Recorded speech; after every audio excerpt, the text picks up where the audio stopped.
Hi, I'm Charles with Anycap. The story begins as our broken, starving, low-life protagonist named Ryuma is kicked out of a restaurant for being a food thief. Nearby, a man is revered by several people as the legendary master swordsman that is said to be on par with the king. His name is Shirano, and he's greeted by a waitress who is an old acquaintance of his. Our boy Ryuma arrives, desperate to put something in his empty stomach, and moments later he is thanking the waitress for giving him his first meal in 5 days. As a noble swordsman and honorable man, Ryuma vows to repay the waitress named Flare, even if it costs him his life. Just then, Shirano grazes Ryuma's sword with his own, so Ryuma stops Mr. Mustache. Shirano apologizes for having poor sword etiquette, but Ryuma explains that a sword means life to a swordsman. Shirano being a swordsman as well, Ryuma is sure that he knows that an apology won't suffice. There are severe consequences, since striking someone's sword is equal to challenging them to a duel. Ryuma tells Shirano to draw his sword, and he begins his attack. Shirano easily dodges it, causing Ryuma to slice the statue in half instead, but Shirano is actually impressed. Shirano instantly strikes back, shocking everyone, but he stops just short of cutting Ryuma's head off. Shirano claims victory, but Ryuma isn't satisfied, as he believes the fight isn't over until one of them ends up in a grave. He explains that swordsmen duel to the death, and demands that Shirano fight him. Just then, Flare tells him to stop, so Ryuma does, as he can't deny the wishes of his savior. Some bystanders are amazed by Ryuma's attack, since it was able to cut right through the statue that is solid bronze. Afterwards, Ryuma is told about a surprise attack that took place 7 years ago. A small town in the mountains was attacked by a dragon that appeared without warning, and it burned the entire village to the ground. The little village was surrounded by mountains, so the poor villagers couldn't get out, and no one could get to the town to save them. This incident shook the world with fear, reminding it of how frightening dragons can be.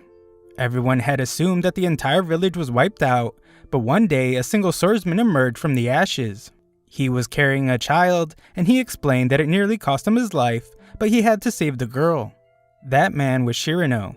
He was already famous as a swordmaster, but he became legendary for stepping alone into the raging inferno, fighting off the dragon and saving the child. Ryuma is then shocked when he learns that this child was Flare. The bartender reveals that Shirano is said to be second in swordsmanship only to the king. The king is the world's greatest swordsman, but Ryuma is crazy and he would like nothing more than to fight him someday. This will prove difficult, however, as no one even knows who he is or what he looks like. Afterwards, Ryuma is all smiles after finally eating, but his sword is somehow bumped again. He stops the strange-looking guy that did it, but everyone is stunned to see that he has been stabbed. The guy wonders why Ryuma would do such a thing, but Ryuma says he didn't even touch him. The weird guy says that everyone there witnessed that Ryuma stabbed him for no reason, but he begins to realize something. He determines that Ryuma must know what he has and wants to take it from him. This guy makes a big deal about this thing he has and tells Ryuma that he will never give it to him.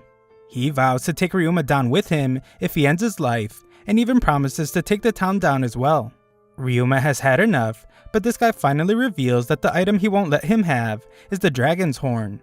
This guy blows on the horn, and everyone in town instantly becomes terrified.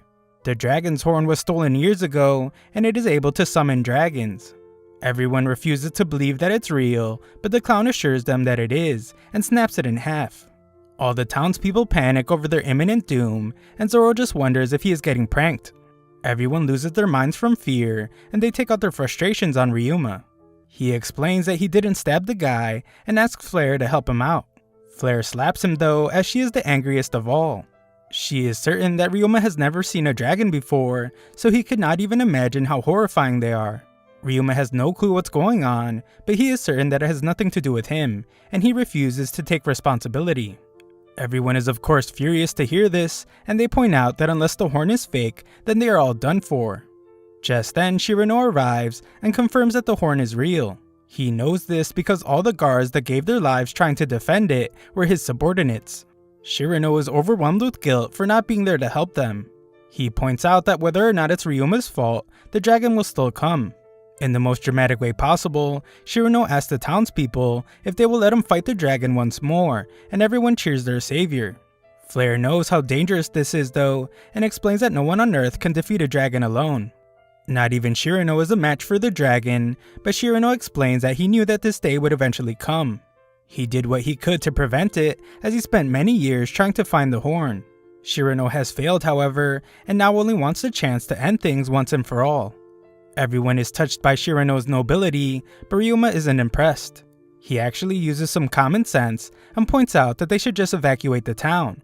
If there is no one in the town, then no one will have to fight the dragon, unless they want to protect a bunch of empty buildings. All the villagers get angry and demand that he seppuku himself, but Ryuma would like to see someone try and make him. Shirano instructs everyone to evacuate and vows to protect their homes even if it costs him his life. However, if he falls in battle, then he would just like for them to forgive him for failing them. After everyone evacuates, we see that Ryuma and Flare have stayed behind. Ryuma wonders if dragons are really as terrifying as she says, and determines that Shirano must be a really amazing swordsman for wanting to fight against it. Flare has some serious PTSD from the last dragon attack, so she runs to stop Shirano. One man against a dragon is just too reckless, so she can't let him go through with it. Ryuma tries to stop her since he doesn't think she can help Shirano, but she just puts our boy down. She explains that Shirano is risking his life. He is a man that wants to save people's lives, not take them, the way Ryuma does. Something triggers Ryuma, so he uses his sword to calm her down. He tells her not to turn back and to come with him so they can get out of town. Flare refuses and turns away from him, so Ryuma tries to stop her from seeing something, but it's too late. Flare is absolutely stunned as she sees Shirano together with the guy that had the horn. These guys laugh it up with handfuls of gold, and Flare's mind shatters as all of Shirano's words replay in her head. She is stunned, so Ryuma pulls her aside since they would surely end her life if they saw her. It's clear now that these guys scared everyone out of town so they could loot the entire place.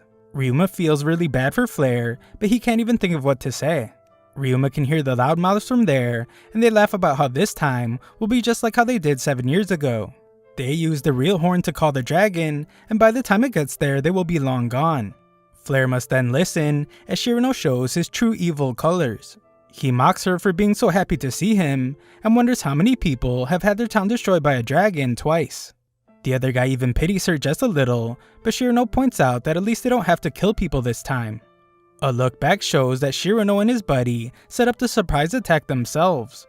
No one could escape the inferno because of the mountains, but this was perfect for the evil guys, and they eliminated everyone so no one would ever know what really happened. After they finished ending everyone's lives, Flare appeared looking for help. Her parents were trapped under their house, and she begged Shirano to save them. Shirano found her father, who was glad to see that Flare was alive. Her father had no clue who he was talking to, so he thanked Shirano for saving his daughter. He asked for help getting up, but Shirano just ended his life instead. The evil duo had successfully managed to get a ton of loot, but Shirano wasn't satisfied, and decided that he wanted fame as well. He had his buddy go on ahead, while he pretended to be the hero that saved the girl. Flare is clearly distraught, and the guys can't even imagine what she would do if she discovered that someone she trusted destroyed her town and even killed her parents. Another look back shows Shirano flexing his acting skills as he begged Flare for forgiveness since he couldn't save her parents. The now lifeless Flare apologizes to Ryuma for all the terrible things she accused him of. Flare refuses to wallow in pity though, since she doesn't want to give the scumbags this satisfaction. She tells Ryuma that he should leave since the dragon is coming either way, and she wishes him luck in his travels. Flare returns to the tavern, but she can't hold back her emotions any longer and breaks down in tears. The evil guys keep laughing it up, and we see that Ryuma can hear Flare crying. Ryuma gets a real fearsome look in his eyes and angrily rushes off in a mad dash, so furious that he can hardly keep his balance. The dragon can be heard nearby, and all the villagers watch as they think that Shirano is their only hope. They wonder what they did to deserve this, and blame Ryuma for everything. To them, he was just some nobody that came and ruined their lives, so they put all their trust in Shirano. Just then, Ryuma confronts Shirano. These shameless scumbags come clean about everything, and brag about how they were the ones that slaughtered all the guards to steal the dragon horn. Shirano gets the brilliant idea to eliminate Ryuma so he can take all the blame, and charges at him. Ryuma thinks about all the people that trusted Shirano, and uses all his anger to slice right through Shirano in a split second. Ryuma sheaths his sword before Shirano's body can even touch the floor, and the clown can't believe that Shirano was defeated so easily. Shirano was undoubtedly rotten to the core, but the clown points out that he was still a master swordsman. This guy rightfully feels threatened, so he explains that he can still call off the dragon with the real dragon's horn. Not just anyone can do it though, and it took him 3 years to master the skill. He is the only one that can stop the dragon, so he tells Ryuma that if he wants to save the town, then he better let him live. Unfortunately for this guy though, Ryuma explains that this isn't his town. Just then, the townspeople are terrified as the giant dragon has arrived.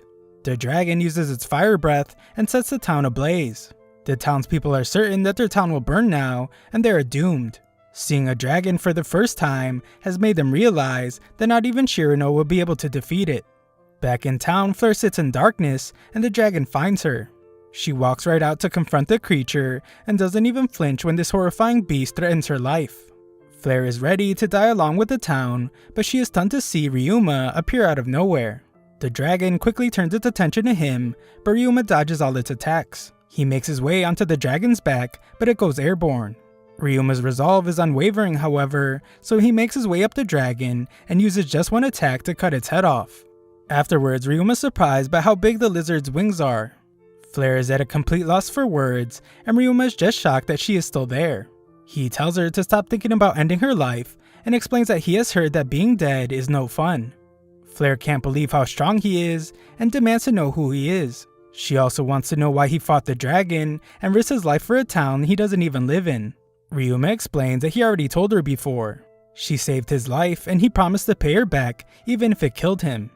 Now that he thinks about it though, he fought for her twice, so she actually owes him a favor now.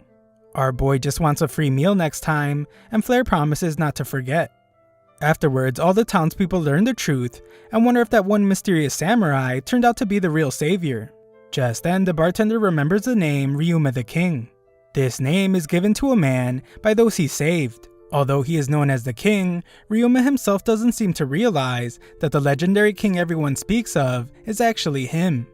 Sometime in the future, we see that Ryuma has been through some stuff. He drops his sword, and it is caught by a mysterious man with green hair, multiple swords, and an extremely poor sense of direction. The mystery man tells Ryuma that he is a true swordsman in mind and body. He accepts that Ryuma feels ashamed and wishes he could have met Ryuma when he was still alive. Mystery Man is glad to accept Ryuma's sword, but would like for them to just pretend that their fight never happened. He makes sure that's okay with the man he calls the samurai from Wano, and we get one last look at Ryuma. Thanks for watching my recap. Make sure to hit the like button if you enjoyed it. Also, sign up to my free newsletter if you want to show some support to the channel. Link is in the description.